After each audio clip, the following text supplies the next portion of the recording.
ये आत्मा का ही शब्द है, हमारा ही शब्द है और हमारे हमारे स्वरूप तक ले जाता है। और ये शब्द जागृत होता है राम राम रटन करने से। इसीलिए महाराज फरमाते हैं केवल राम रटो मन मेरा। तुम कुछ भी मत करो, कुछ भी करोगे तो कोई उसका लाभ नहीं होगा, केवल सुमिरन ही करना पड़ेगा। केवल सद्गुरु के भेद से सुमिरन करो। अब सुमिरन करने से क्या होगा? यूं जैसे जैसे तुम्हारा सुमिरन बढ़ेगा,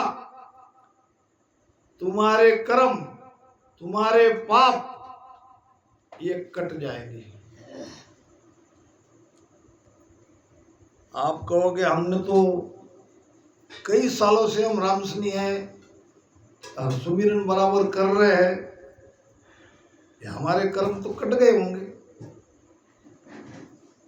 और महाराज भी कहते हैं कि सुखराम शरण हर तेरी ऐसी मोय बताई, और भजन किया सो कर्म कटेला कटे पलक के माई। फिर पलक में कर्म कट गए, फिर तो मोक्ष में जाना चाहिए, मगर वैसी तो स्थिति हुई नहीं है। फिर कैसे इसको समझेंगे? वो इसलिए समझे, इसलिए ऐसी स्थिति हो रही है तो हमारे कर्म अनगिनत है। कितनी बार हम मनुष्य शरीर धारण किया, कितनी बार हमारी मृत्यु हुई, कितनी बार 84 में गए, कितने युग से हम आते जाते रहे, इसका कोई वार पार नहीं है। अनगिनत बार हम मनुष्य शरीर धारण करके यहाँ आए हैं और यहाँ से गए हैं। अब अनगिनत बार मनुष्य शरीर धारण करने के बाद कर्म भी तो अनगिनत हमारे होंगे। अब अनगिनत कर्म के लिए भजन करते कितना है? जितना कर रहे वो तो हिसाब से कर्म कट रहे। महाराज फरमाते हैं रटो राम नामा कटे कर्म सारा, धोए सांस उसासो लंगे भव पारा। धवन करना पड़ेगा। कैसा धवन करोगे? कैसे पार पहुंचोगे? जमिया दही बिलोवण बैठा, घिरत छाज हुआ न्यारा। हरिजन जाय करे परसादी, प्रीतम पुरसन हारा। मंथन कैसे करना है? जमिया दही, दही कहाँ है और दही को कैसे जमाना है? दही कैसे तैयार की जाती है? बाहर में तो हम सब समझते हैं। दूध को गर्म करो, उसमें जामुन डाल दो, रात भर रखो, 2-3 दिन में दही हो जाएगी, दही जम जाएगी। बाहर की क्रिया सब जानते हैं, भीतर की क्रिया को जानना है। भीतर में दही कैसे जमाना है? मंथन तो बाद में करोगे, बिलोनाते बाद में करोगे, पहले दही कैसे बनती है? क्यों? बरोबर, दही को जानना पड़ेगा भीतर की। आपके पास नैसर्गिक श्वास आती है जाती है,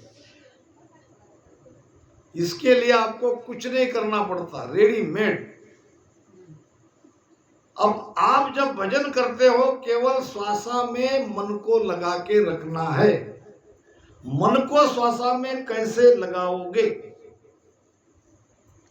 श्वासा कितनी गहरी जाती है, कितनी बाहर निकलती है, मन को काम चाहिए। मन को अगर तुम खाली रखोगे मन आपको छोड़ने वाला नहीं है।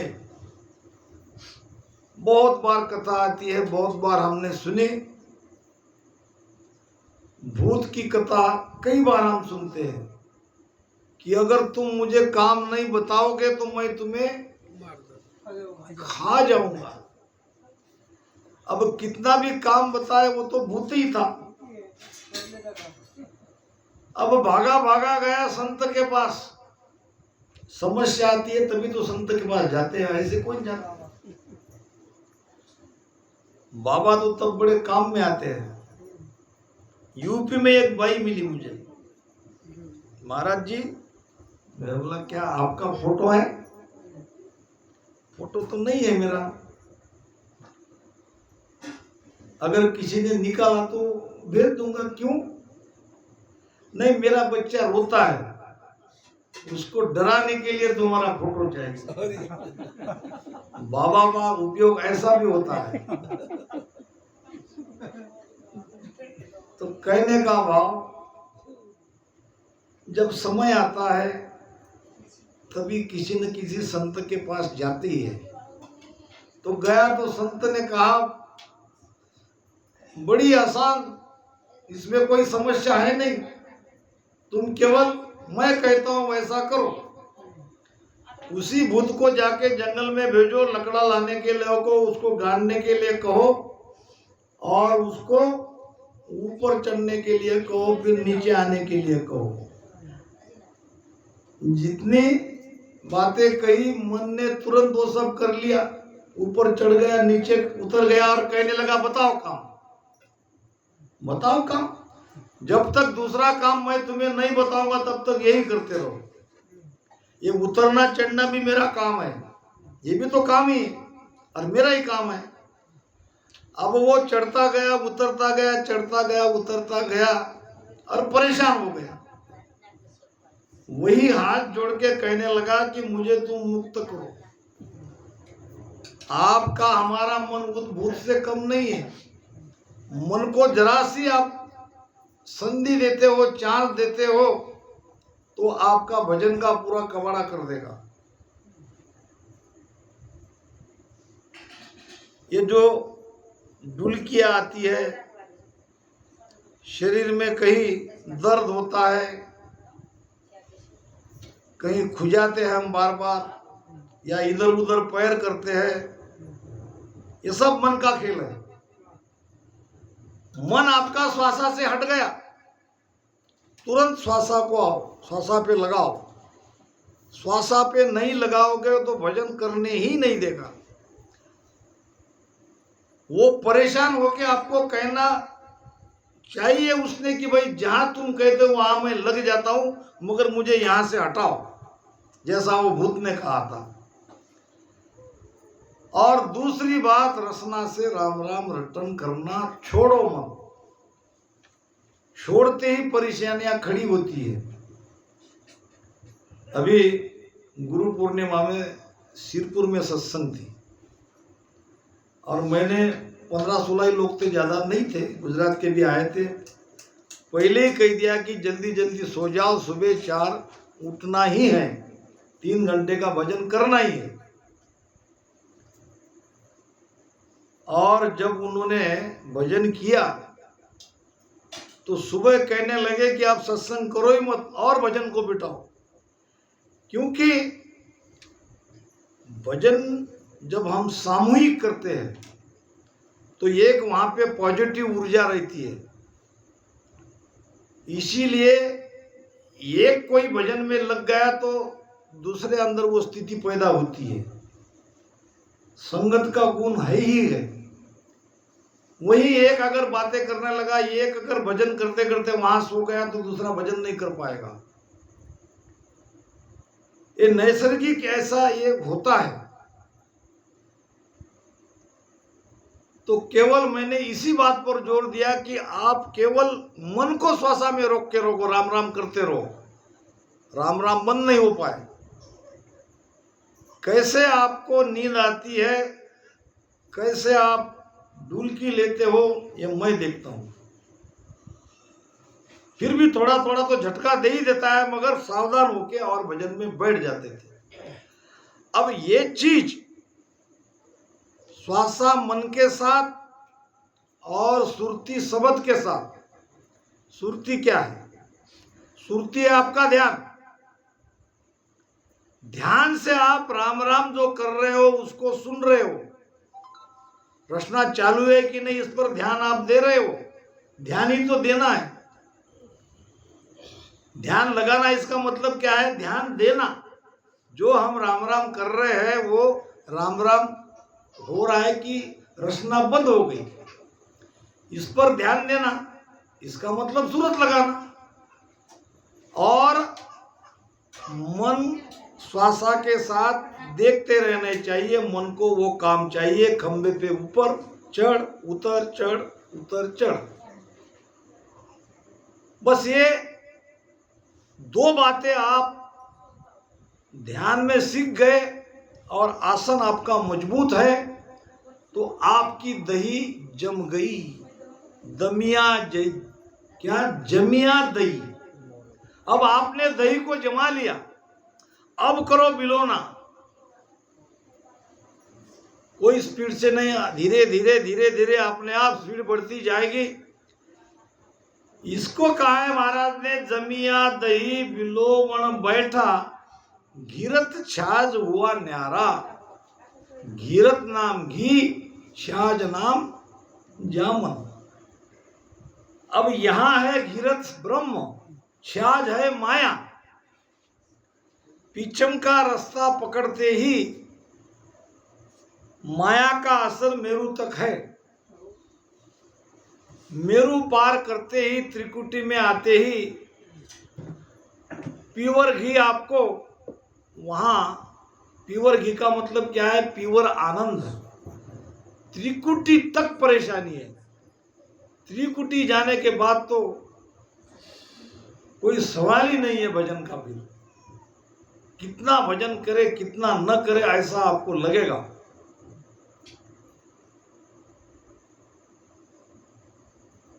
हरिजन जाय करे प्रसादी। प्रसादी नाम भोजन करना। क्या खा रहे भोजन? घी। घी क्या?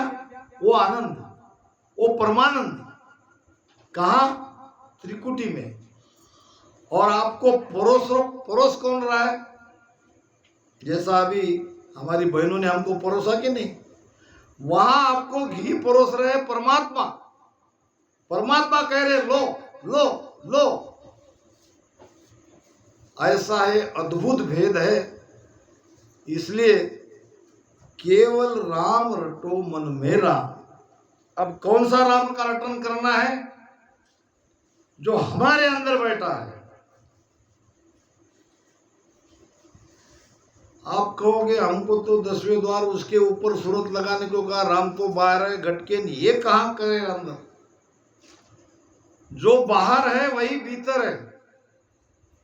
वो तो ध्यान की स्थिति है, पाना है उसी को। मैं मेरा सुमिरन करूं, मैं मोकू गाऊं, रमता बिन सुख राम कहे, कोई और नहीं ध्याऊं। किसका सुमिरन कर रहे हैं? मेरा। मैं मेरा, तुम तेरा। अपने ही स्वरूप का ध्यान कर रहे हैं। हम ही हैं वो आत्मा, हम ही हैं वो परमात्मा। मगर हम पूरी तरह से उसको भूले हुए हैं, भ्रमित हुए हैं। इसलिए हम शरीर की पहचान बता रहे हैं। और ये शरीर की पहचान ही हमको भूलना है। हमारी असली पहचान क्या है, इसको भीतर में जाके पहचानना है। मैं मोकू गाऊं। जिसको गा रहे हैं, जिसका नाम ले रहे हैं, वो भी हम हैं। रमता बिन सुखराम कहे, कोई और नहीं ध्याऊं। और एक आध दो प्रमाण आपको दे दूं। बेली ग्रंथ में बात आई है। बेली ग्रंथ में जब महाराज ने 12 कमलों का छेदन किया और वो अनंत पाटली के कमल के छेदन करने के बाद जो अनुभूति उनको आई, वो बेली ग्रंथ में उन्होंने 600 साखी का बड़ा ग्रंथ है। ईसो अद्भुत लखायो मोई। ध्यान से सुनो, आपको ये ज्ञान नहीं देने वाले हैं कोई, न बेली ग्रंथ पे जाएंगे न आत्मसार पे जाएंगे। वही वही वही वही पुरानी कैसेट चल रही है, और आपकी तरफ से भी कोई कहना नहीं है। कोई भी आओ, कोई भी बोलो, कोई भी ज्ञान दो, समय बहुत कम रहा। ईसो अद्भुत लखायो मोई, मही मैं राम दुजो नहीं कोई। कौन है वो राम? किसकी भक्ति कर रहे हैं? कौन है वो सत्स्वरूप आनंद पद? मैं, यानी हमारी आत्मा, हम जिसको ढूंढ रहे थे वो और कोई नहीं, वो हम ही है। मगर पहचानते कब? जब 12 कमलों का छेदन होता है तब। यहां त्रिकुटी तो पता ही नहीं लगता, माया का बहुत जोर रहता है। त्रिकुटी तक जाना बहुत ही कठिन है। माया पूरी ताकत से हमको रोकने का प्रयास करती है। यहां पीछम में आए मेरू के पास आजू बाजू में देवलोक के और काल के दूत आके पीड़ा तकलीफ देते हैं। कोई शूरवीर बहादुर मेरू से पार करके त्रिकुटी में आ गया तो यहां से वो झीणी माया चालू हो जाती है, पता नहीं चलता कब आके पकड़ लेती है। ज्ञानी को ज्ञान से पकड़ती है, ध्यानी को ध्यान से पकड़ती है, पता भी नहीं चलता हम कैसे माया के जाल में फंस गए। मान बढ़ाई, ईर्ष्या, द्वेष, रिद्धि, सिद्धि, परिचय, चमत्कार, यह है झीणी माया। यहां से त्रिकुटी से 10वें द्वार तक वो तकलीफ देती है। फिर यहां बैठा है काल 10वें द्वार में। बाहर तो निकलना है 10वें द्वार से ही, तो आखिर में वहां बैठा है काल, और वो सुकमणा नाड़ी के आखिरी छोर पे बैठा है। सुकमण मद बसे निरंजन, मूंदे 10वां द्वारा। 10वां द्वार बंद करके वो बैठा है। यहां यमराज है, ये भी काल है, काल का महाकाल बैठा है 10वें द्वार में। इसीलिए सदगुरु का बल चाहिए। सदगुरु उसी के लिए तो चाहिए। प्रारंभ से लेकर अंत तक सदगुरु की जरूरत है। मैं मेरा सुमिरन करूं, मैं मोकू गाऊं, रमता बिन सुखराम कहे कोई और नहीं ध्याऊं। और एक पुरावा दे दूं, ऐसे तो कई है।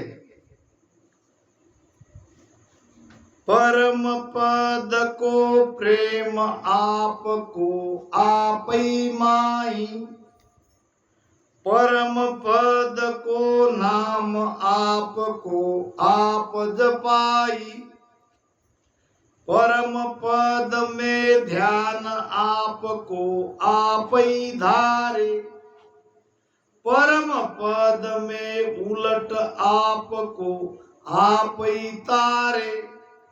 आपको आपका उद्धार करना है, आपको आपका सुमिरन करना है, आपको आपके स्वरूप की प्राप्ति करनी है।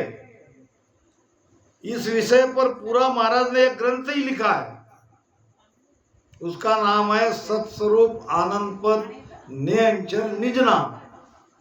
बहुत ही सुंदर व्याख्या संत मोहनदास जी महाराज करके गए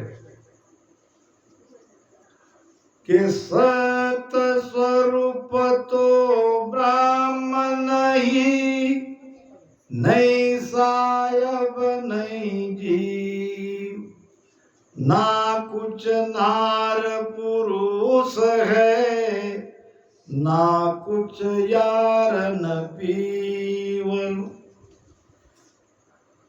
ना कुछ यार न पीव।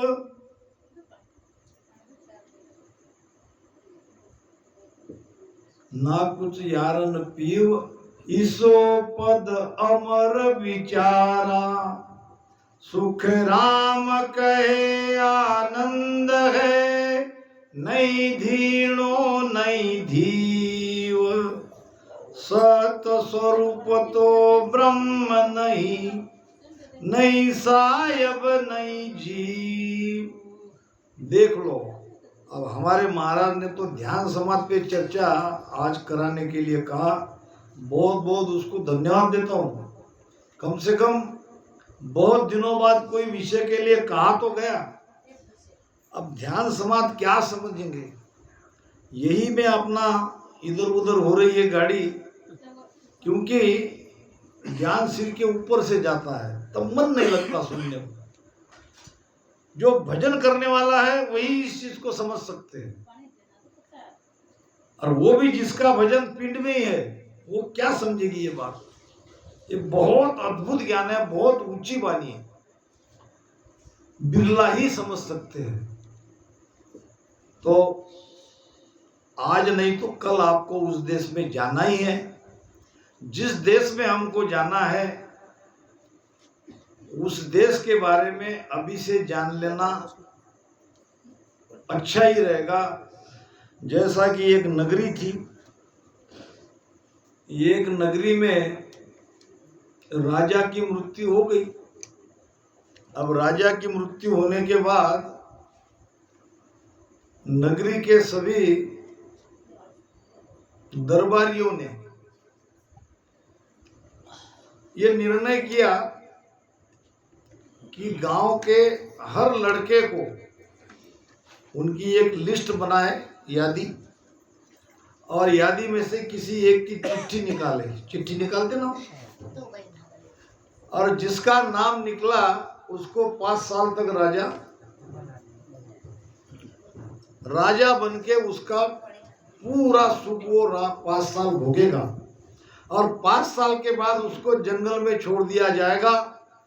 शेर, बाघ, चीते, जो जंगली प्राणी है, उसको खाने के लिए उसमें छोड़ देते थे। अब 5 साल तो बड़े आराम से चैन से कट जाते थे, सुख के दिन तो बड़े जल्दी खत्म हो जाते हैं। जब आखिरी के कुछ दिन बचते तो वो बड़ा परेशान रहता था, राजा होके भी दुखी। जैसे जैसे दिन नजदीक आ गए, फिर वो आखिरी का दिन आता था, अब क्या करे, जाना तो पड़ेगा। ऐसे कई लड़के 5-5 साल राजा बनके शेर चीते के आहार बन गए, मर गए। अब जिस लड़के का नंबर आया वो सत्संगी था, उसने पहले ही बुलाया सभी जो कारोबार देखते हैं उनको, कि क्या अगर मैं राजा हूं तो मेरी आज्ञा का पालन होना चाहिए। सभी दरबारियों ने कहा, हाँ महाराज, आप 5 साल हमारे राजा हो, आप जो कहोगे वो होगा, आपकी आज्ञा हमारे लिए मानना ही मानना है। तो दूसरे दिन उसने कहा, चलो मुझे वहां ले जाओ जहां 5 साल के बाद जाना है। जाना तो इनको भी पड़ेगा। तो दरबारियों ने कहा, अभी जाके क्या करोगे, अभी तो आपको सुख चैन से 5 साल तक रहना है। उसने कहा, मैं रहूंगा, मगर मैं देखना चाहता हूं जहां मुझे जाना है। ये तो केवल 5 साल की बात है, जिंदगी भर तो मुझे वहीं रहना है।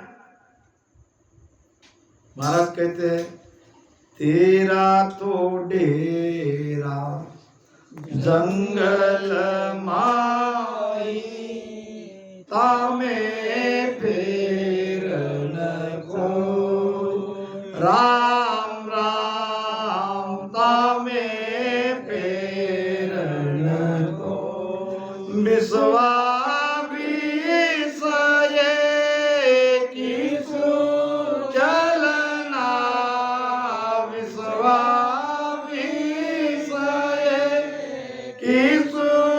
चलना रेड़ा निमकन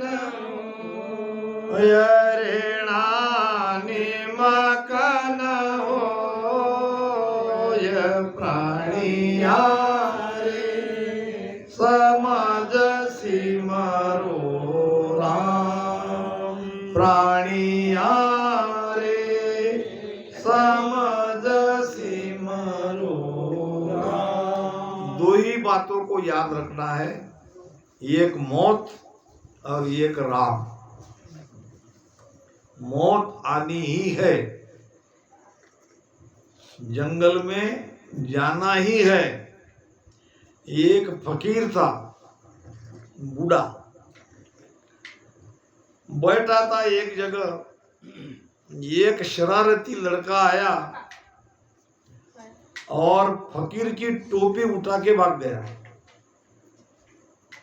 अब फकीर चिल्लाया, पकड़ो पकड़ो पकड़ो, मेरी टोपी चुरा के ले जा रहा है। अब बूढ़ा था, टोपी चुराने वाला लड़का जवान था, कहां तक उसके पीछे भागे, भागा ही नहीं।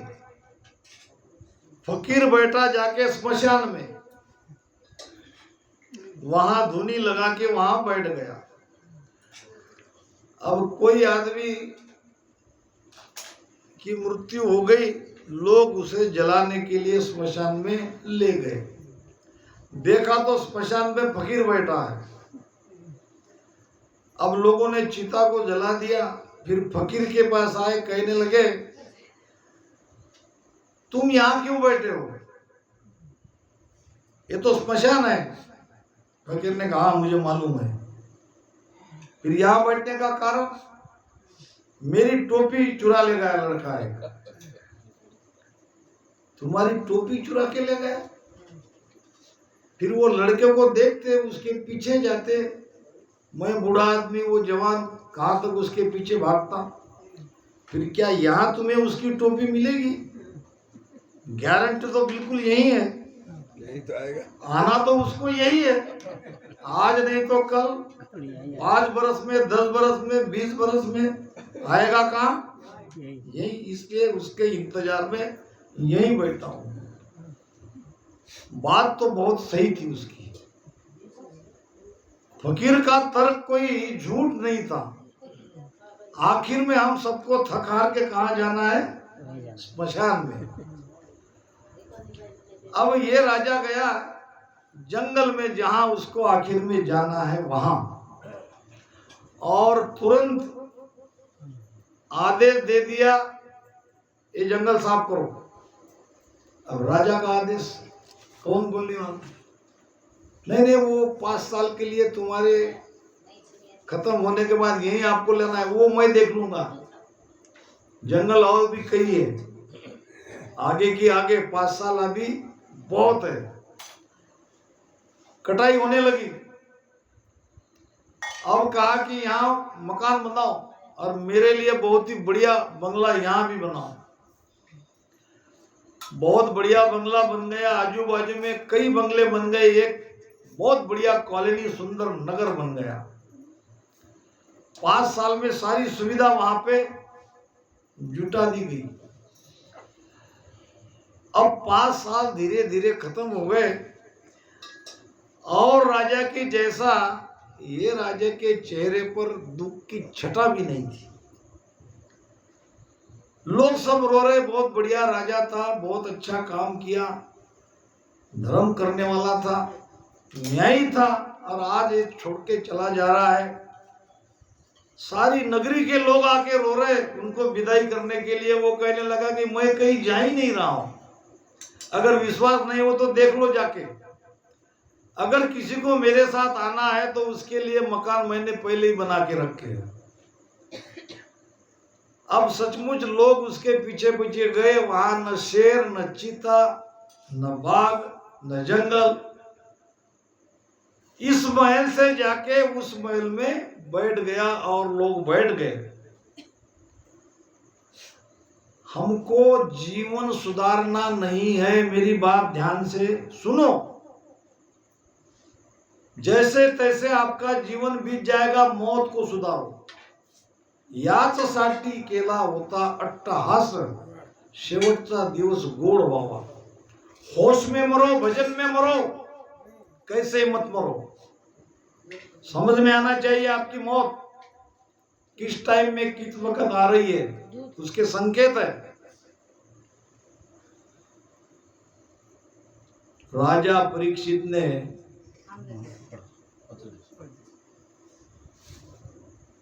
अपने गुरु को एक सवाल पूछा था और बहुत ही गजब का सवाल था। सुखदेव जी महाराज उनके गुरु थे। पूछा था कि महाराज